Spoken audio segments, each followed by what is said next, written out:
Good morning सभी बच्चों। आज हम करने जा रहे हैं कक्षा 10वीं की वर्कशीट जो विषय हिंदी की है और ये 30 जुलाई 2021 को आई है। मैं हूं आपकी अध्यापिका जसप्रीत कौर। बेटा, सबसे पहले हम वर्कशीट को पढ़ेंगे, उसका अर्थ जानेंगे एवं उसमें आए कठिन शब्दों का अर्थ जानेंगे, फिर उसके प्रश्न उत्तरों पर चर्चा करेंगे। चलो पढ़ते हैं वर्कशीट को। सबसे पहले सभी छात्र यहाँ पर अपना नाम एवं यहाँ पर अपने कक्षा अध्यापक या अध्यापिका का नाम लिखेंगे। दिए गए पद्यांश को ध्यानपूर्वक पढ़कर पूछे गए प्रश्नों के उत्तर दीजिए। नीलांबर परिधान हरित पट पर सुंदर है, सूर्य चंद्र युग मुकुट मेखला रत्नाकार है। नदियाँ प्रेम प्रवाह फूल तारे मंडल है, बंदी जन खग वृद्ध शेषवन सिंहासन है। बेटा, ये जो कविता है ये मैथिली शरण गुप्त जी ने लिखी गई है और वो हमारे राष्ट्र कवि माने जाते हैं। यह कविता उन्होंने अपनी मातृभूमि की प्रशंसा में लिखी हुई है। यहाँ पे कवि कहते हैं कि मातृभूमि की हरियाली के लिए नीलाकाशय सुंदर वस्त्र की तरह शोभित है। यहाँ पे बेटा नीलांबर का अर्थ होता है नीले कपड़े, परिधान का होता है पहनावा, हरित का अर्थ होता है हरा, पट मतलब कपड़े। यहाँ पे बेटा ये बताया गया है कि जो धरती है उस पर चारों तरफ हरियाली छाई हुई है और उसने नीले कपड़े पहने हुए हैं। यहाँ पर बेटा नीले कपड़े का अर्थ पानी है। आगे बेटा कवि कहते हैं कि जो सूरज और चांद है इसके मुकुट हैं। बेटा जो मतलब सूरज और चांद एक रत्न की तरह है जो कि इसके मुकुट में जड़े हुए हैं। और सागर जो है एक करधनी है। बेटा गर्दनी एक तरह का गहना होता है जो कि स्त्रियां पहनती हैं। यहाँ बहने वाली नदियाँ प्रेम का प्रवाह है, तारे और फूल इसके आभूषण हैं। पक्षियाँ स्तुति पाठक है। यहाँ पे बोला है ना बेटा बंदीजन खगवृद्ध, मतलब जो पक्षी है ये मातृभूमि की हमेशा क्या करते रहते हैं, प्रशंसा करते रहते हैं। आदि शेष का सहस्त्र फन, बेटा जो शेषनाग है उसके जो फन है मतलब कहते हैं कि उनके क्या होते हैं, 100 फन होते हैं। सहस्त्र मतलब होता है 100। वो क्या है, मातृभूमि का एक सिंहासन है। आगे कवि कहते हैं परमहंस सम बालकाय में सब सुख पाए, जिसके कारण दूर भले हीरे कहलाए। हम खेले कूदे हर्ष युत, जिसकी प्यारी गोद में है मातृभूमि तुझको निरख मगन क्यों ना हो मोद में। आगे बेटा जो कवि हैं जन्मभूमि से जो कवि का जो संबंध है वो बताया गया है कि इसी धूल में लौट लौट कर हम बड़े हुए हैं, इसी भूमि पर घुटनों के बल चलना सीखा है। यहाँ रखकर ही बचपन में मतलब जो श्री रामकृष्ण परमहंस की तरह सभी ने क्या पाया है, आनंद पाया है। इसके कारण ही उसे धूल भरे हीरे कहलाए हैं। मतलब बेटा यहीं पे रह के उन्होंने इतना ज्ञान प्राप्त किया है कि वो हीरे के रूप में जाने जाते हैं। इस जन्मभूमि की गोदी में खेल कूद कर हर्ष का उन्होंने बहुत ही ज़्यादा क्या किया है, अनुभव किया है। इसी मातृभूमि को देखकर ही वो क्या हो जाते हैं, आनंद में मगन हो जाते हैं। आगे बेटा कवि कहते हैं निर्मल तेरा नीर अमृत के सम उत्तम है, शीतल मद सुगंध पवन हर लेता श्रम है। षट ऋतुओं का विविध दृश्य युत अद्भुत क्रम है, हरियाली का फर्श नहीं मखमल से कम है। आगे बेटा कवि कहते हैं कि जो आप तुम्हारा पानी है, अपनी मातृभूमि को कहते हैं कि जो तुम्हारा पानी है वो एवं साफ एवं अमृत के समान है। तुम्हारी जो सुगंधित हवा है, जो शीतल मतलब ठंडी हवा है, वो हमारे क्या कर देती है, सारी थकान दूर कर देती है। षट ऋतुओं का अर्थ होता है बेटा, षट का अर्थ होता है 6। हमारे भारत में बेटा 6 ऋतुएं मानी जाती हैं। तो कवि कहते हैं कि जो ये 6 ऋतुओं का क्रम चलता है ये बहुत ही अद्भुत है। हरियाली का फर्श नहीं बेटा, ये जो हरियाली है हमारे चारों तरफ, इसको कभी एक मखमल का फर्श कहता है कि यहीं पर लेटकर हमें किसी और चीज़ की ज़रूरत नहीं, यही हमारे लिए क्या है, एक मखमल है। करते अभिषेक प्रयोद है बलियारी इस वेश की, है मातृभूमि तो सत्य ही सरगुण मूर्ति सर्वेश की। आगे बेटा कवि कहते हैं कि जो बादलों का पानी बरस बरस कर क्या करता है, इसका अभिषेक करता है। अभिषेक जल चढ़ाना जिसको कहते हैं बेटा, हम चढ़ाते हैं ना जैसे शिव जी पे जल, क्योंकि वो क्या है, भगवान है। यहाँ पे बेटा कवि ने अपनी मातृभूमि को भगवान माना है कि जो बादल हैं वो तुम्हारा अभिषेक करते हैं, क्योंकि तुम क्या हो, तुम ईश्वर का, सर्वेश्वर का क्या हो, एक रूप हो। जिसकी रज में लोट लोट कर बड़े हुए, घुटनों के बल सरक सरक कर खड़े हुए, शुचि सुधा शीचता रात में तुझ पर चंद प्रकाश है। हे मातृभूमि, दिन में तरणी करता तम का नाश है। आगे बेटा कवि कहते हैं कि इसी भूमि पर उन्होंने क्या बोला है, लोट लोट कर वो बड़े हुए हैं। इसी भूमि पर घुटनों के बल सरक सरक कर उन्होंने क्या करना सीखा है, खड़े रहना सीखा है।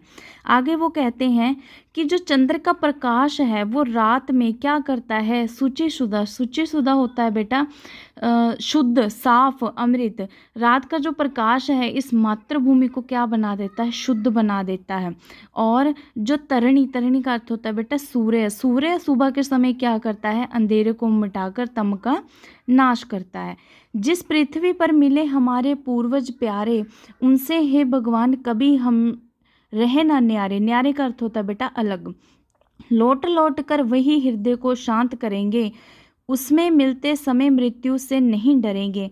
उस मातृभूमि की धूल में जब पूरे सन जाएंगे, होकर भय बंधन मुक्त हम आत्मरूप बन जाएंगे। आगे बेटा कवि कहता है कि जिस मातृभूमि पे हमारे पूर्वजों ने जन्म लिया है, हम उससे अलग कभी भी नहीं हो सकते। जो सुख जो शांति हमने यहाँ पर भोगा है वो सब किसकी देन है, हमारी मातृभूमि की देन है। हम अपनी मातृभूमि के उपकारों को कभी नहीं चुका सकते। ये जो हमारा शरीर है, ये जो हमारी देह है, ये हमारी मातृभूमि ने ही दी है। जब हमारी मृत्यु हो जाएगी हम अपनी मातृभूमि में ही मिल जाएंगे, जिससे हमारा हृदय क्या हो जाएगा, शांत हो जाएगा। जब हम अब इसी मातृभूमि की मिट्टी में पूरे के पूरे सन जाएंगे, अर्थात मृत्यु के बाद हम यहीं पे मिल जाएंगे, तो क्या हो जाएंगे, हमारी आत्मा पूर्ण रूप से सुंदर हो जाएगी। हम भी अपनी मातृभूमि का ही क्या हो जाएंगे, एक हिस्सा हो जाएंगे। आगे बेटा रखा है आपको, निम्नांकित शब्दों का अर्थ लिखिए। यहाँ पे मैंने आपको कुछ अर्थ बता भी दिए हैं। यहाँ से सबसे पहले लिखा है नीलांबर। नीलांबर का अर्थ होता है नीले कपड़े। परिधान का अर्थ होता है पहनावा। पट का अर्थ होता है कपड़ा। रत्नाकार होता है बेटा रत्न देने वाला। प्रवाह होता है धारा। प्रयोद होते हैं मेघ। सर्वेश्वर बोला जाता है बेटा ईश्वर को। रज का अर्थ होता है धूल। तरणी का अर्थ होता है सूर्य। यहाँ पे बेटा आपको कुछ और शब्दार्थ दिए गए हैं, आप चाहे तो इसका स्क्रीनशॉट ले सकते हैं या फिर इस वीडियो को रोककर इसको लिख सकते हैं। बेटा आप इन शब्दों को ज़रूर लिखें ताकि आने वाले समय में भी ये आपके क्या है, काम आए। जैसे नीलांबर नीले कपड़े, षट ऋतु 6 ऋतुओं, परिधान पहनावा, मेखला लंबी पट्टी, बंदीजन प्रशंसा करने वाले, खग पक्षी, परमहंस ज्ञानी, निर्मल का अर्थ होता है साफ, सुधा का अर्थ होता है अमृत, शुचि साफ या शुद्ध, सर्वेश होता है बेटा ईश्वर, नीर का अर्थ होता है जल, तरणी का अर्थ सूर्य भी होता है बेटा। इस कविता में तरणी का अर्थ सूर्य ही है, वैसे उसको नाव भी बोला जाता है। सन का अर्थ होता है पूरा भर जाना। आत्मरूप होता है बेटा आत्मा से सुंदर। चलो बेटा अब इसके प्रश्न उत्तरों पर चर्चा करते हैं। सबसे पहला प्रश्न दे रखा है, प्रस्तुत काव्यांश में हरित पट किसे कहा गया है। प्रस्तुत काव्यांश में हरित पट बेटा धरती को कहा गया है, क्योंकि धरती पर क्या होता है, चारों तरफ हरियाली छाई रहती है। अगला प्रश्न है बेटा, कवि ने अपनी मातृभूमि की किन किन विशेषताओं का वर्णन किया है।